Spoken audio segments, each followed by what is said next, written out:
sorry, I don't have exact information for you this time. Any questions? Yeah, from my, Actually, I'm going to be here to Oh, the okay. end, so in accordance with the Vice Mayor's protocol, I can stand by, and I'll be here at the end of the meeting. Okay. So, next, we wanted to talk about the strategy and the approach we're developing to address the homeless encampment on Communications Hill, and these are kind of the same strategy and approaches we are looking at to address the other encampments in the city. But to kind of frame the issue and introduce the topic, I'd like to introduce Judge Cordell, who would like to provide you with a perspective on this issue. Thank you so much. Good evening, everyone.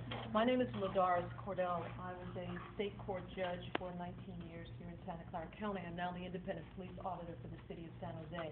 I'm not going to take up much of your time, but I want to put what you are experiencing into context. In 2006, the residents in the city of Fresno were fed up with homeless encampments. So they organized and they brought their frustrations to the mayor, to the city council, and to the police chief. They complained that the areas where homeless individuals live typically reek of urine and feces. They said that in fact affected areas included human sewage, syringes, used condoms, rotting food, and piles of trash and debris. They argued that the areas in and around the areas posed public health and safety concerns, including assault, drug use, prostitution, and child endangerment. They said that the homelessness was a choice rather than involuntary due to the existence of available shelters in the city of Fresno. And they claimed that only those who refused to comply with the city's cleanup efforts experienced any loss of property. Does all that sound familiar to some of you? Well, here's what they did in Fresno. The city implemented sweeps and cleanups of the homeless encampments for 3 years. The sweeps went like this. Notices were handed out at the sites about the pending cleanups.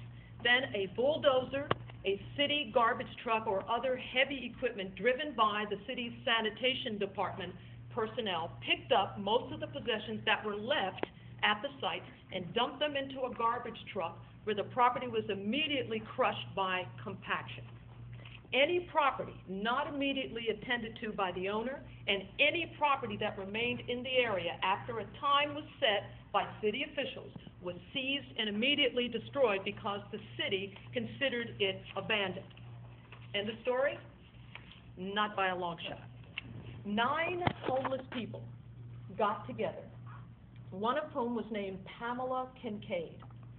They contacted a lawyer and eventually hired Heller Ehrman, which is a big law firm in Menlo Park. And they filed a federal lawsuit against the city of Fresno. The case eventually became a class action, meaning all the plaintiffs were the class of all homeless people, of which there were several thousand in Fresno. And the case became Kincade versus City of Fresno. Now, the gist of the lawsuit was that the property of homeless people in Fresno had been seized and destroyed by the city in violation of the 4th and 5th Amendments to the United States Constitution. Okay, the 4th Amendment states that no person can be subject to unreasonable search and seizure. The 5th Amendment provides in part that no person shall be deprived of his or her property without due process of law. On December 8, 2006, Judge Oliver Wagner ruled in favor of Ms. Kincade and her fellow plaintiffs by granting the first step in this lawsuit, an injunction, an order that directed the city of Fresno to stop the cleanups. And that was Kincade 1. Now, Kincade 1, in that case, Judge Wagner made some specific findings of fact, meaning that these are the facts.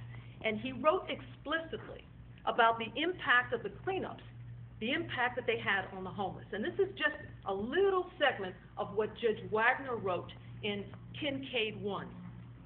This is fact now. The city destroyed her backpack. This is about cleaning up trash. Her backpack, which contained her driver's license, Social Security identification, and her grandmother's wedding band. It went on in another part. The city destroyed Mr. Detheridge's tent, sleeping bag, clothes, hygiene kits, shoes, an antique stamp collection, letters from his father, and an urn containing the ashes of his partner's granddaughter. Goes on, an 8-man tent was destroyed containing kittens. The city destroyed all the property that Ms. Garcia could not carry, including her medications, blankets, clothing, and her dog and 10 puppies. Now, Kincade 2 kicks in. In Kincade 2, the city asked the judge to rule in their favor without the need for a full-blown trial. It's called winning by a summary judgment. The plaintiffs then filed their own summary judgment. At a hearing, the judge threw out the city's summary judgment motion, ruled against the city, and gave a partial win to the plaintiffs. But this then motivated the city of Fresno to sit down at the table and work out a settlement with the plaintiffs. In 2008, Kincade versus Fresno settled. The settlement agreement, remember this is a federal lawsuit, the settlement agreement established the rules for how homeless encampment sweeps or cleanups must be conducted in California. It is the law, and it applies to every city in California, including here in San Jose. Now, the rules of Kincade are clear and they're straightforward.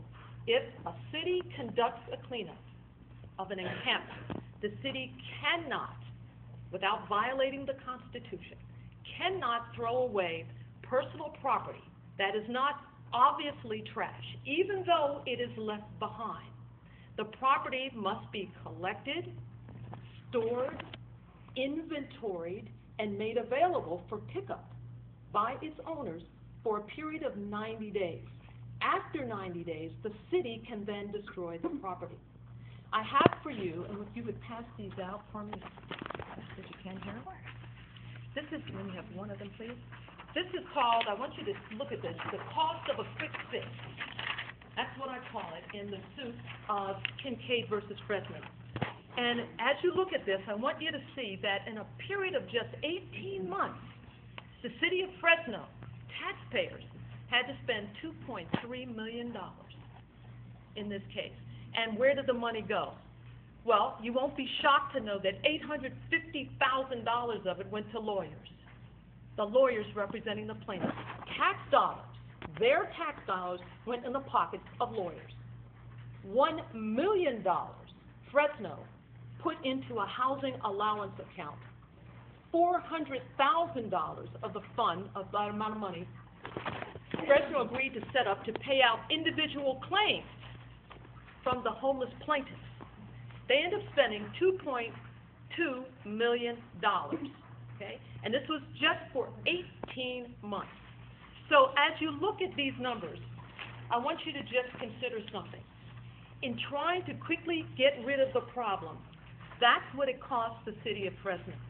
So the question, as you're sitting here tonight and you listen to everything that's happening tonight, the question I pose to you tonight is this: do we let our anger and our frustration control our conduct, or do we let our reason and good sense fashion a solution?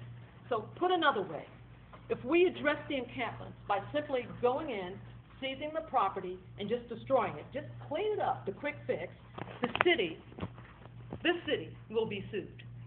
There is no doubt about it. And the city will lose. And it won't be a settlement or a figure of $2.3 million. That was back in 2006. It will be probably in excess of $3, $4, $5 million. And it will be a far larger portion of that, and that's taxpayer dollars, your money, and it will go into the pockets of lawyers, all of which your tax dollars. And once all that's done, the problem is still going to be there. So, and the alternative is, do we want to set up procedures that are constitutional, that are mandated by Kincade, pay less money, considerably less money, to fix the problem? It can be fixed, and to avoid costly and time-consuming litigation. My read of this crowd here is that you have common sense. And your common sense tells you, of course, we're going to abide by the United States Constitution. Of course, we're going to follow the law that was set back forth in Kincade. And of course, We are all going to work together to arrive at a solution, all of us.